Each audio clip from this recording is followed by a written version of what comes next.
The room felt cold even before anyone spoke. Not cold in temperature, but in mood. It was a large rehearsal space with high ceilings, white walls, and rows of metal chairs lined up in uneven order. A piano sat against one wall, its surface dull from years of use. Cables ran across the floor like they had been dropped without care. This was a place where decisions were made quickly and people were judged even faster. People waited quietly, holding papers, instruments, or nothing at all. Some whispered to each other. Some stared at the floor. Others watched the man near the front of the room, the one everyone seemed to be waiting on. He was the director. His posture was relaxed, almost bored. He leaned back in his chair, one leg crossed over the other, flipping through a folder as if the contents were already predictable. He had seen hundreds of people come through rooms like this. He believed he could tell within seconds who belonged and who did not. Experience had made him confident, maybe too confident. He spoke loudly, with the kind of voice that filled space without effort. When he laughed, a few people laughed with him, even if they were not sure why. Near the back of the room stood a man who did not blend in, but also did not try to stand out. He was quiet, standing alone, hands relaxed at his sides. His clothes were simple. Nothing about him suggested ambition or ego. If someone looked at him quickly, they might assume he was in the wrong place. He did not look nervous, but he did not look excited either. He looked prepared. When his turn came up on the list, the director barely looked at him. He skimmed the page, then glanced up with a half-smile that did not reach his eyes. There was a tone in his voice that suggested this was more of a favor than an opportunity. "Let him try," the director said, turning slightly toward the others in the room. "He'll fail in seconds." A few people smiled. Some looked uncomfortable. Others kept their eyes down, not wanting to be part of it. The words were not shouted. They were spoken casually, like a joke, but they carried weight. They landed harder than laughter ever could. The man near the back heard every word. He did not react. No raised eyebrows. No change in posture. If the comment hurt him, it did not show. He had heard worse before, though never in a room like this. He simply took a slow breath and stepped forward when signaled. As he walked toward the front, eyes followed him. Some were curious. Some were already dismissive. The director leaned forward now, interested not in the man, but in being proven right. He enjoyed moments like this. They confirmed his sense of control. The room settled into a quiet that was not respectful, but expectant. It was the kind of silence that waits for failure, not effort. A few people shifted in their chairs. Someone coughed. The piano bench creaked as another person adjusted their seat. The man stopped near the center of the room. He stood still. He did not rush to speak or explain himself. He did not apologize for being there. He looked around once, not searching for approval, but taking in the space. It was clear he had been in rooms like this before, though maybe not with people like these. The director cleared his throat. "You can start when you're ready," he said, though his tone suggested there was no rush. In his mind, this would be over quickly. What the director did not know was how much time had already passed before this moment. Not minutes or hours, but years. Long stretches of time filled with repetition, silence, and effort that no one had watched. The man standing there had learned how to be patient in rooms where no one clapped. He had learned how to stand still while being doubted. Others in the room did not know this either. To them, he was just another person taking a turn, another face that would be forgotten by the end of the day. The director glanced at his watch. He shifted in his chair again, confident. This was routine. He had built his reputation on being right more often than wrong. And even when he was wrong, no one ever said it out loud. The man at the front did nothing yet. He did not speak. He did not move. That pause alone was enough to annoy the director. He raised an eyebrow, as if to say time was being wasted. In the back row, someone leaned toward another and whispered, "Who is he?" The other person shrugged. No idea. That was the truth. No one knew who he was. No one knew where he came from or how he had ended up here. And no one had asked. The director tapped his pen against the folder. "Whenever you're ready," he said again, this time sharper. The man nodded once. Just once, a simple gesture. Not a bow, not a sign of fear, just acknowledgement. What followed next had not started yet, but something had already shifted. Not in the director's mind, but in the room itself. The laughter from earlier felt distant now. The casual cruelty of the comment hung in the air, waiting to be answered. For the man standing there, this was not about proving someone wrong. It never had been. It was about something quieter, something personal. He had learned long ago that the loudest people in the room were rarely the ones who listened best. He took another breath, steady and controlled. The room did not notice, but his body did. This was a familiar moment, the kind that comes right before everything changes or nothing does. The director leaned back again, arms crossed. He had already made his decision in his head. The outcome felt obvious to him, but the story had not reached that part yet. For now, all that existed was a man standing in a silent room, surrounded by doubt, given a chance no one believed he deserved. And sometimes, real stories begin exactly like that.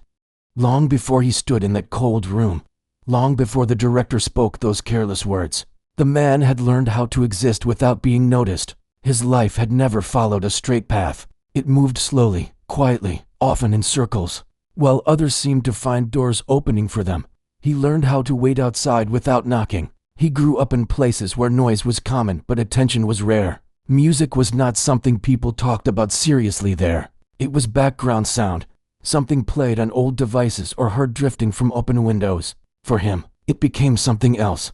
It became a way to make sense of long days and even longer nights. He did not have teachers at first. No one showed him how things were supposed to be done. He learned by watching, listening, repeating. When he made mistakes, there was no one to correct him. So he corrected himself. Progress came slowly, measured in small improvements that only he could hear. There were days when he questioned why he kept going.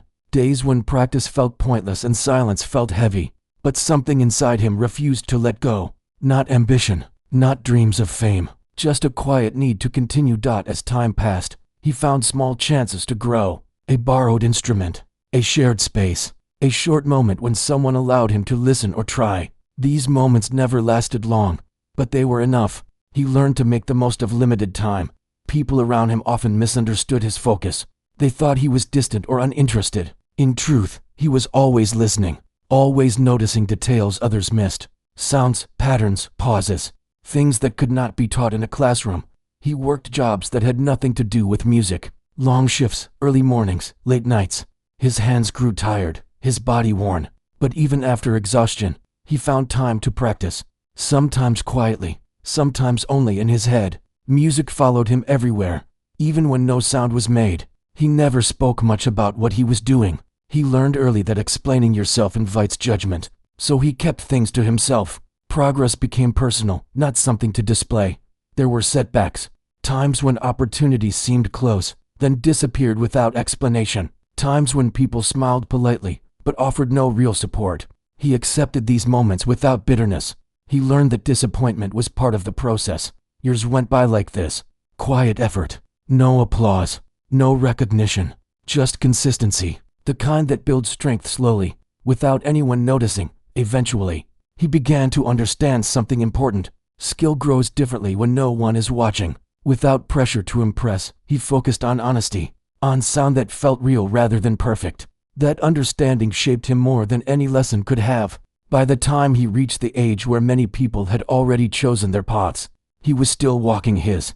Not lost, just patient. He knew where he was headed, even if he could not explain it to others. When he heard about the opportunity that led him to the audition room, he did not rush with excitement. He treated it like any other step, a chance to show up. Nothing more, nothing less. The day he decided to go, he prepared quietly. No dramatic gestures, no last-minute panic. He practiced as he always did, then rested. He understood that the work had already been done over years, not hours. On his way there, he noticed how ordinary the world looked. People rushing, talking, laughing. None of them knew what he carried with him, and they did not need to dot when he entered the building. No one greeted him. He signed his name on a list and waited. Around him, others talked about their experience, their training, their expectations. He listened without joining in. He was used to being underestimated. It had become familiar, almost comforting. Expectations were heavy things. Low ones were easier to carry. As he waited, he thought briefly about the past, about nights spent practicing alone, about moments of doubt, about how close he had come to stopping. Those thoughts passed quickly. He did not dwell on them. What mattered was not how he arrived here, but that he had arrived at all. Back in the room, when the director made that comment, it did not surprise him. He had heard similar words before, spoken in different ways, sometimes directly, sometimes hidden behind smiles. He did not see the director as an enemy, Just another person making a judgment with limited information. He had learned not to take such things personally. Standing there, waiting to begin, he felt steady, not confident in a loud way, but grounded. His breathing was calm, his thoughts clear. He knew that whatever happened next would not erase the years behind him. Failure would not undo his work. Success would not define him. That understanding gave him freedom. In the room, no one could see this history. They saw only what was in front of them. A quiet man, standing still, saying little. The director, unaware of all this, believed the moment belonged to him. He believed control rested in his chair, in his words, in his judgment. But the truth was simpler. Control had been built elsewhere, in empty rooms, in patience, in effort that did not need approval. As the man prepared to begin, the past stood quietly behind him, not as a burden, but as support. The room waited. And soon, the waiting would end. The man finally moved his hands. It was a small motion, almost easy to miss, but it marked the start of everything. The room, which had been waiting for failure, leaned in without realizing it. At first, nothing dramatic happened. No loud sound, no sudden movement, just a quiet beginning that felt careful and honest. The kind of start that does not beg for attention, but earns it slowly. The director's expression stayed the same for a few seconds. He watched with his arms crossed, his face relaxed, already sure of how this would end. A few people near the back shifted in their chairs, expecting the moment to pass quickly. But then something subtle changed. The sound filled the room in a way that did not feel forced. It was clear and steady, without rushing, not perfect in a polished way, but real. The kind of sound that carries intention behind it. Someone in the second row stopped tapping their foot. Another person straightened their back. A whisper died before it fully formed. The room did not become silent all at once, but piece by piece. The man remained still except for what was necessary. He did not perform for faces. He did not search the room for approval. His focus stayed inward, as if the rest of the space had faded away. The director uncrossed his arms without noticing he had done it. His eyes narrowed slightly, not in criticism, but in attention. This was not what he had expected, not even close. The sound continued, steady and controlled, each moment connected to the next without hesitation. There was no sign of panic, no rushing to impress, just confidence built on familiarity. A few people exchanged quick glances, not smiles, not shock, just recognition that something unexpected was happening. The earlier comment now felt distant, awkward, like a joke told too soon. The man's breathing stayed calm. Years of practice showed not in flashy moments, but in restraint. He knew when to hold back. He knew when to let things breathe. The room felt different now, less like a test, more like a shared experience. Even those who had decided to tune out found themselves listening. The director leaned forward slightly. His pen rested still in his hand. The folder on his lap had been forgotten. This was not the kind of performance that demanded applause halfway through. It asked for patience, and it received it. As the sound grew, so did the tension. Not nervous tension, but focus. The kind that keeps people quiet because they do not want to miss anything. The man's face showed no effort. That did not mean the work was easy. It meant the work had been done long before this moment. In the back of the room, someone swallowed hard. Another person blinked faster than usual, as if surprised by their own reaction. The director shifted again. His confidence, once so casual, had tightened. He was no longer waiting for the end. He was following along. Time moved differently now. Seconds no longer felt short. The room had slowed to match the rhythm unfolding inside it. The man adjusted his hands slightly, responding to what he heard rather than what he saw. He trusted his instincts. They had never failed him. The sound carried emotion without trying to explain it. It did not tell a story directly, but it felt like one. People filled in the meaning on their own. No one checked their watch. No one looked at their phone. Even the director, known for impatience, remained still. A mistake came and went so quickly that most did not notice. The man noticed, of course. He adjusted without breaking flow. That quiet recovery said more than perfection ever could. The director's jaw tightened, not in anger, but in realization. Judgments made too quickly have a way of turning inward. The sound softened, then built again. It did not rush toward an ending. It allowed the moment to exist fully. The man's posture remained relaxed. His shoulders did not tense. His focus did not waver. Someone near the front took a slow breath, mirroring his calm without knowing why. The director glanced around the room. Briefly, he saw faces that looked different now. More open, more engaged, less certain. This was not supposed to happen. Not like this. The sound reached a point where it felt complete. Even before it ended, the man sensed it. He guided it there with care. When the final moment came, it did not arrive loudly. It settled. Silence followed. Not the awkward kind. The kind that stays because no one wants to break it. The man lowered his hands slowly. He did not look up right away. He gave the moment space, as he always had. The director did not speak. For the first time since the session began, he had nothing ready to say. A few people shifted, unsure whether they were allowed to react yet. The silence stretched, heavy and honest. Then the man looked up. His face showed no pride, no challenge, just calm. He had done what he came to do. The director cleared his throat, but the words did not come. His earlier confidence now felt misplaced, though he had not yet admitted it. The room waited again, but this time, it waited differently. Something had changed, not because of volume or speed, but because of truth, and everyone in the room felt it, whether they wanted to or not. The silence did not end quickly. It stayed in the room, thick and uneasy, as if everyone was waiting for someone else to move first. No one wanted to break it the wrong way. Moments earlier, the director had seemed so certain. Now certainty was gone, replaced by something harder to manage. The man remained where he was. He did not shift his weight or clear his throat. He had learned that rushing after a performance often weakened it. Some moments needed to settle on their own. The director finally leaned forward. His hands rested on his knees now, no folder, no pen. His eyes stayed on the man, but they looked different than before. Less dismissive, more careful. Around the room, people slowly relaxed their shoulders. A few took deeper breaths without realizing they had been holding them. Someone near the wall nodded once, almost to themselves. The director spoke at last. His voice was quieter than before. That was. He stopped. The pause felt honest. He was choosing words instead of throwing them. The man waited. He did not fill the space. That was unexpected. The director said finally. It was not praise. Not yet, but it was no longer mockery either. For a man like him, that shift meant more than applause. The director straightened in his chair. He looked around the room again, as if checking whether others had felt it too. They had. It was written in their faces.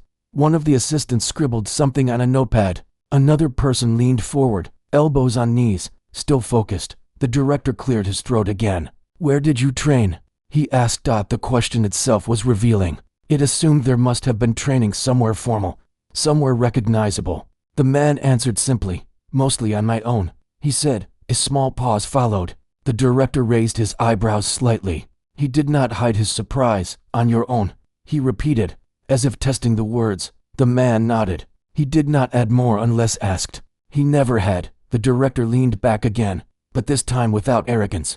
More like someone reconsidering a map they thought they knew by heart. A few people exchanged glances. The earlier comment about failure now felt distant, almost embarrassing. No one laughed anymore. The director asked another question, then another, each one less sharp than the last. His tone had shifted from judgment to curiosity. The man answered calmly. He did not oversell his story. He did not try to impress.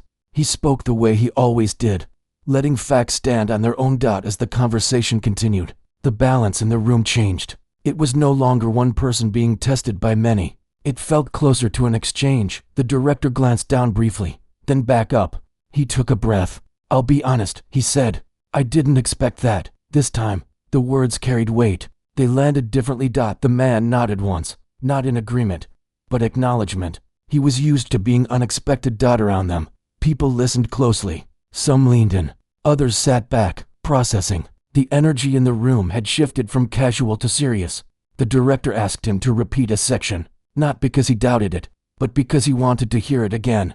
That request alone spoke volumes. The man complied without hesitation. He did not play it the same way. He adjusted slightly, responding to the room, to the moment. This time, there was no waiting for failure. The room listened openly. When it ended again, the reaction was faster. Still quiet, still controlled, but unmistakable. A few nods, a few soft exhales. The director did not comment right away. He sat still, eyes lowered, thinking.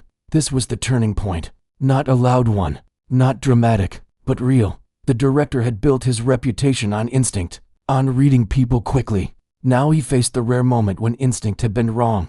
He looked up again. Thank you, he said. To simple words, but they carried respect. The man stepped back slightly, giving space. He did not smile. He did not look relieved. He remained steady. Others in the room shifted now, some glancing at the director, others at the man. The roles had subtly changed. The director addressed the group briefly, moving on with the session, but his voice lacked its earlier confidence. It sounded measured, thoughtful. As the next person prepared, the man moved to the side. People watched him differently now, some with curiosity, some with quiet admiration. No one spoke to him directly, not yet, but the space around him felt different, less dismissive, more aware. The director stole another glance in his direction, then looked away quickly. Pride does not fall easily, but it had cracked. The rest of the session continued, but the room was no longer the same. Comparisons formed, even when no one said them out loud. When there was a short break, the director stood and walked toward the window. He looked out for a moment, hands in his pockets. He needed the distance. He replayed the moment in his mind. The comment, the sound, the silence that followed. Some lessons arrive quietly, others arrive all at once. This one did both across the room. The man sat alone, hands resting on his knees. He did not replay anything. He did not relive the moment. He let it go. He had learned long ago that holding onto moments too tightly made the next ones harder. When the director returned, he avoided eye contact for a brief second. Then he nodded, small and restrained. Nothing more needed to be said. Not yet. The turning point had already happened, and everyone in the room knew it. The session ended without any clear announcement. No final decision was shared. No grand speech was made. People gathered their things quietly, as if leaving a place where something important had happened but did not need explaining. The director stood near the front, speaking in low tones with one of the assistants. His voice was calm now, slower. The sharp edge that had filled the room earlier was gone. He glanced around from time to time, careful, thoughtful, as if the room itself had taught him something. The man waited until most people had left before moving. He did not rush to pack up. He did not hover near the director. He simply gave the moment the same respect he always had. As he walked toward the exit, someone stepped aside to let him pass. A small thing, barely noticeable, but different from before. A few heads nodded in his direction. Not loud approval, just recognition. He reached the door and paused, not because he expected to be stopped, but because he always paused before leaving places like this.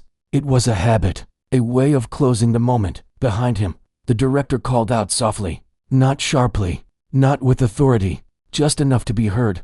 Wait. The man turned. The director walked closer, stopping a few steps away. Up close, he looked older than he had seemed from the chair, less certain, more human. I want to talk, the director said. Not now, later. The man nodded. All right. There was no promise made, no agreement signed, just an opening. The director hesitated, then added, you surprised me today. The man considered his response.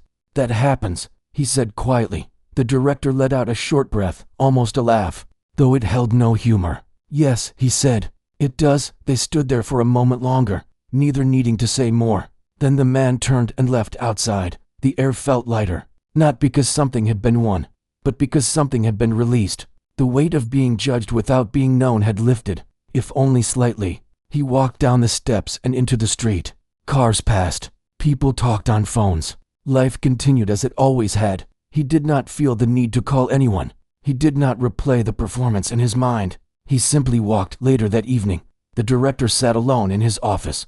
The building was quiet. Most people had gone home. Papers lay on his desk, untouched. He leaned back in his chair and stared at the ceiling. The moment kept returning to him. Not the sound itself, but his own words. He'll fail in seconds. The words felt heavy now. He had built his career on being right quickly, on reading people before they spoke. It had served him well, until it hadn't.